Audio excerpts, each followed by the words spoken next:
Kaya ang gamit namin, may halong steroids. Basta kumain na siya na maganda, full recover na.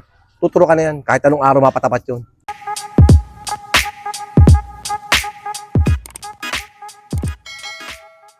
Magandang hapon mga kalapatids. Ako nga pala si Ray Peña, ang Pigeon Fancier ng Calamba, Laguna. Yun, siyempre, bago ulit natin simulan tong video to, Sir Ray, maraming salamat po sa pagpapaulak na makapag-low piso sa'yo. Siyempre, shoutout sa Kalapatid Feeds at sa ating Power Flight. Sir Ray, pwedeng malaman yung mga naging achievements mo nitong mga natapos na karera? Oo naman sir. Okay naman sir yung karera ko ng summer. Nakapagpa-lap champion ng Piyuduran tsaka Pasakaw sa CSWRPC. Tapos, pumesto rin siya ng 9 overall at saka 20 overall sa area. Tapos sir, yung Norte ngayon natatapos, mas maganda yung achievement ko ngayon. Kasi halos 3 club yung pinuwestuhan ko. Saan club, sir? CSWRPC, SLR, PC, tsaka ULPA, at tsaka yung isa pa na maliit lang na club na kay Sir Mau Amorante. Ano-anong mga naging pwesto, sir, nung ibon nyo? Magsimula sa pooling, first, palagi, tapos tsaka tag team, of color, tapos nag-fundraise sila. Nung unang fundraise ni SLR, pang-apat lang kami. Tapos nung pangalawang fundraise niya, 1 and 2 na ako. Tapos meron pa kaming 4. Tapos sumunod ulit nun, nagpa-fundraise ulit siya. Yun, pumesto na ulit kami na maganda nun. Tapos sa CSWRPC, 1 to 6 ang fundraise. Kinuha ko sa area, 1 to 6. Tapos, nagpalaro ulit siya ng 2 laps. 1 and 2 ulit ako. Oh, yes, congrats kay Sir Ray. Tinan nyo mga kalapatids, bungad pa lang, humahakot na agad yung ibon ni Sir Ray. Tapos, Sir Ray, kamusta po nung derby na? Nung derby, maganda rin, mas maganda resulta. Ang napadulo namin na Santana is 10. Tapos, 5 yung meron na Kataran, may Tugigaraw, at saka Apari. Si Sir po, pumesto ngayong Norte sa ULPA, super set winner. Tapos, pooling winner, 10K. Tapos, sa 3 laps nila, nag-lap winner din. Tapos, first lap ng derby, lap winner din. Tapos naman, doon sa SLR, bukod doon sa mga fundraise nila, tsaka mga pooling, tag team, maganda rin ang hinakot ko doon. Gawa ng pumesto ko doon ng survivor winner. Tapos, second overall siya ng 4 laps. Tapos, 7 overall siya ng YB. Tapos, tinagos ko yung kay Sir Mau Amorante na palaro niya na pumesto ko din, second overall din. Ayos, congrats kay Sir Ray. Tapos, Sir Ray, pwedeng maipasyal mo kami ulit sa loop mo? Sir, pwede umakyat. Yun, tara, samahan nyo kami mga kalapatids. Let's go. Sir, ito nga pala yung aking loop ng pang South at Summer. Ito mga kalapatids. Magkasama sir ang pang South tsaka Summer Race. Sinasali namin sila sa ilaw kasi nga para pati makikita kasi namin, especially yung mga ipot. Ayan, nakikita niyo yung ipot. Ito, bali hindi napakarga yung mga BBC pa namin kasi waiting. Ayan, mga BBC Pero kailangan mo kasi bago kabukasan ng umaga, makita mo pa lang yung ipot ngayon na maganda na. Ayan, especially lalo pag nililinis. Ayan, Mga kalapatids, so kitang-kita yung mga ilaw. Ganyan. Pag kami kasi nakakita ng hindi na maganda yung ipot niya, medyo kinakabahan na ako niyan. Especially lalo sa mga pag-derbing ganyan, nakatutok na kami. Kasi ang gandahan lang dito sa amin, maganda yung lipad namin mula pa yung north hanggang sa south. Kasi yung north namin natapos, nagsimula kami talaga sa 30 plus na ibon. Nawala lang namin doon mula sa na hindi na derby is 2. Lahat yung dumerby. Blessing talaga. Ibig sabihin, maganda yung condition. So, tinuloy-uloy namin. Ganun pa rin yung condition ngayon. Ito, gaya mga ganyang ipot. Ito mga kalapatids, so solid Ganyan yung mga ipot niya. So, diyan kami nagbabase rin. Kasi ang ibon, lalo na pag kami nagpapa-raging. Dati, kinukuha lang namin ng ibon pag kami nagpapa-raging is 40 minutes. So, sabi ko, parang kulang.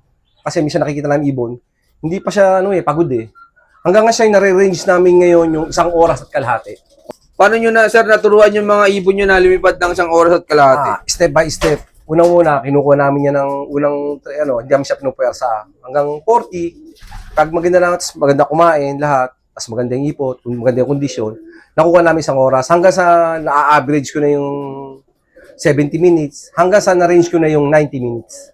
Doon sa lipad na yun ng ibon mo, sir, satisfied ka na? So far okay na. Kasi pag siya bumababa, hindi pa rin sila ganong pagod. Tapos, yun nga, especially bukod sa ipot, tinitingnan ko yung mga balahibo nila, lalo ganyan. Kailangan kasi, makikintab, maganda. Ayan, tulad ng ganyan. Kasi, Pag ang ibon, medyo alam kong sablay, yan, medyo kinakabahan na ako niyan. Pero pag nakita ko, pag pinalipad ko sa grouping, walang bumabaklas, walang bumababa dito, ibig sabihin, maganda yung kondisyon ng lahat. Kaya pag kami nagkakarga sa truck, medyo confident kami na sigurado magpapa-uwi kami kahit pa paano. At 2 beses na kami nagpapalipad. Umaga at saka tanghali. Sa umaga, sir, anong oras kayo nagpapalipad? Maaga, bago mag-alas 6. Minsan nagpapalipad kami pag medyo nakita may liwanag, 5:40. Pag medyo may liwanag na, kasi medyo may sikat minsan ng araw. Ngayon lang hindi sumisikat ang araw ng maaga eh. Kaya nagpapalipad kami ngayon ng ibon na minsan mga 6:10, 6:20. Basta yun ang namin pagpapalipad. Sa hapon naman. Yung pangalawa, sir, anong oras? Sa pangalawa mas tanghali, mga alauna. Yan, pinalilipad na namin ng alauna tanghali yan. Kaya lang, hindi namin nire-range ng 1 oras kalahati sa tanghali. Hanggang 1 oras lang yun. Ano yun, sir? May bugaw-bugaw pa, wala na. May kasamang force fly pa yun. Kasi pag hindi mo siya ipo-force fly ng tanghali, ano yun, medyo bababa talaga sila. Kahit sa umaga, pag mga nakaka-1 oras na sila, dadayo kasi yan eh. Pagka dumayo yan, mga nakita namin mga naka-1 oras na, dadayo uli sila. Yung pagbalik nila ng mga naka-1 oras na mahigit, may kahalong bugaw niya, binubugaw namin. Para makuha nila talaga yung 1 oras at kalahati. Kasi, yung ibon kasi, pag yan katulad niyan, derby na tayo. Hindi na iwasan yung kaladkad eh. Pag nakaladkad yung ibon mo, kalimitan, pag yan hindi ka lumilipad ng 1 oras o 30 minutes, medyo para sa akin malabo kang manalo pag mga 30 minutes mo pinalipad ng ibon. Kasi, pag yan tumukod, pahinga yan dun eh. Minsan nawiwili yung ibon, nagpapahinga talaga na matagal bago siya bumiyahe. Hindi gaya nung lumilipad siya ng matagal yan, 1 oras at kalahati. Yung 1 oras at kalahati, kung gagamitin sa range ng karera yung pauwi sa'yo, medyo malayo na narating nun eh. Kaya sabi ko, okay na ako nito, 1 oras at kalahati. Kaya yun palagi ang lipad nila sa umaga, 1 oras at kalahati. Minsan, pag uwi niyan, hindi ko na pinagpapahinga ng linggo. Pag umuwi ng linggo yan, bukasan Lunes, pag tingin ko ng medyo ipot niya ni medyo okay pa rin, pinalilipad namin sila ng umaga. Pero hindi siya force fly na. Kusang lipad na nila yun. Anong araw kayo nag-umpisa mag-first fly, sir? Martes. Pag nag-first fly kami, lalo sa Martes, pag yan nakita namin, lalo sa Lunes, nagbago na kami ng sistema sa kapaligo. Pag nakita namin, naglagay kami ng tubig, sa Lunes pa lang, naliligo na sila. Ibig sabihin, nakita namin na condition pa yung ibon. So, kaya ang ginagawa namin, magkapaligo niya ng Lunes, ay Martes pa lang, talagang binibira namin ng force play ng umaga tanghali. Tapos, sir, kamusta naman yung pagkain nila? Anong oras kayo nagpapakain? Pag kami nagpapakain ng ibon, minsan, pagkalipad nila ng mga 7:30, pahinga lang yan ng mga, siguro mga 8:20. Yan, nagpapakain na kami yan. Tapos, yung pangalawa, sir, anong oras kain nila? Sa hapon, ang pagpapakain naman namin, bali, 5:30, mga ganitong oras yan. Tapos, pag kami nagpakain niya ng ibon, ang binibigyan kasi namin muna ng unang kain, basta kung ano yung gusto ng kainin. Hindi na, lalo pag nasa mga, pag ganitong derby, hindi na kami nagda-diet na patoka. Basta kung pag nilatag mo yung patoka namin dyan, kung ano yung kinakain nila, mas yun ang binibigyan namin. Sir, ito yung winner ko nung Norte sa CSWRPC. Super set winner. At saka second overall siya. Ito naman, Anong bloodline nan, Sir Ray? ang dugo nito, Biberman. Tapos may dugo ito, Rice. Ito mga kalapatid. So. Tapos, sir, pwedeng malaman yung naging achievements ng ibon na yan, sir? Ang maganda nito kasi, yung achievement nitong ibon na to, unang bitaw pa lang namin ito, medyo pasaway talaga to. Darating siya, roronda pa, minsan bababa sa kuryente. Adi bitin, sir, sa lipad, no? Oo, sabi ko, itong ibon na to pasaway. Tapos itong ibon na to, bata to. Ngayon, may isang kaibigan tayo na nagbigay din sa akin ng ibon, about si Cap Jerry, nagbibigay sa akin ng ibon yun isa. So sabi ko kay Cap Jerry, sige Cap, bibigay din ako isa. Yung nestmate nito, ang nasa kanya. Tapos ito naman, wala na akong ring kasi noon, kaya ang napasok dito, OB. Pero ito yung pinakabata kong kinarerang ibon. Pero siya pala magbibigay ng second overall at saka super set winner. Ito mga kalapatid, so second overall pala to. Yan, ibon. Kamusta naman yan, sir? Nung kinakarera mo, simula first lap derby? Magandang speed nito, kahit ito yung pasaway. Kaya lang naman ito, palagi ito nakatambay. Tapos lilipad pa, namamara ko pa. Tapos, nung ibon na to, nahirapan lang talaga to nung apari. Medyo ismasa nun eh. Kaya, matutuwa ka lang dito kasi sa ibon nito, Ang cut-off namin is 5:20. So, ngayon, yung ibon, tinanong ko yung anak ko, sabi ko sa kanya, kung anong oras na. Ang sabi sa akin ng anak ko is 5:16. So, 4 minutes na lang. Sabi ko, naku, uwi yung ibon natin. Kasi yung ibon natin, medyo sanay lumipad yun sa mas maaga sa alas 6 eh. Sabi ko sa kanya. Tapos sabi niya, oo pa, uwi yun. Kahit pasawayin eh. Nung nakita nga namin, bigla na lang may sisid papunta sa amin. Kaya sabi ko, sa anak ko, ito na yung ibon. Di kagulo kami nun. Tapos, itong ibon na to, ini-stick to ng pamangkin ko, hindi pala siya kilala. Naisip ko rin. Kaya, ini-stick siya, aangat, bababa, aangat.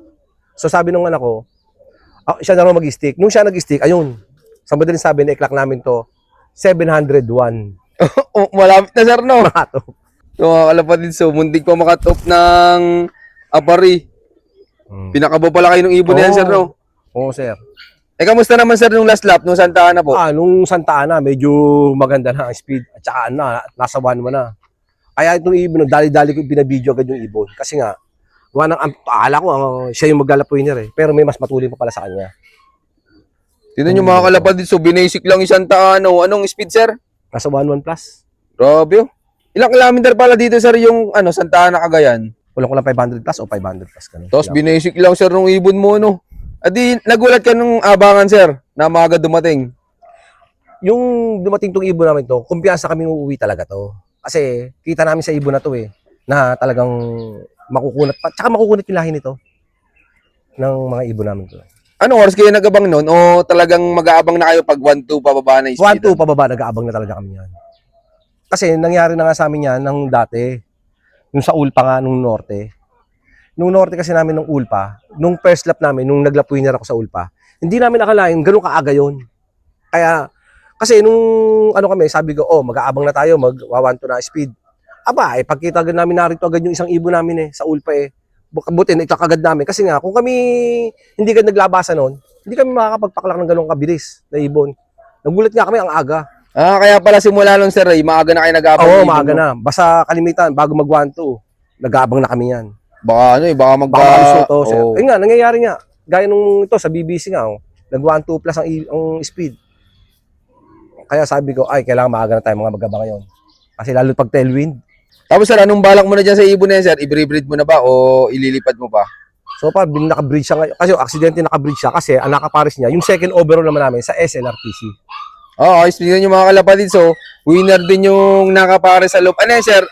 Sariling pumares o binigyan mong kapares? Hindi, sariling pares sila kasi. Kasi magkakasama sila sariling pares. Anong lap mo pala binigyan ng asawa yan, sir Ray? Wala tong kapares. Anong nilalaro, sir? Nilalaro, wala to. Kasi ang magkabukod sila yung hen and cock. Nakikita lang sila pero hindi ko sila pinagpapares. Kasi nga mabigat dito, yung pag-itlog. Kaya ako nahihirapan sa lalo pag magkasama. Kaya ang maganda talaga magkahiwalay ang hen at saka cock. Tapos sir, ano pong ginawa mong preparation bago ikarga yan ng last lap? Gaya ng dati, kami naman kasi pag kami nagpe-prepare, mula sa unang pagpapakain, pagkapurga nito, flushing, diretso na ang conditioning noon mula kung ano yung pinakain namin ng una hanggang sa dulo, yun na yun, wala nang baguhan.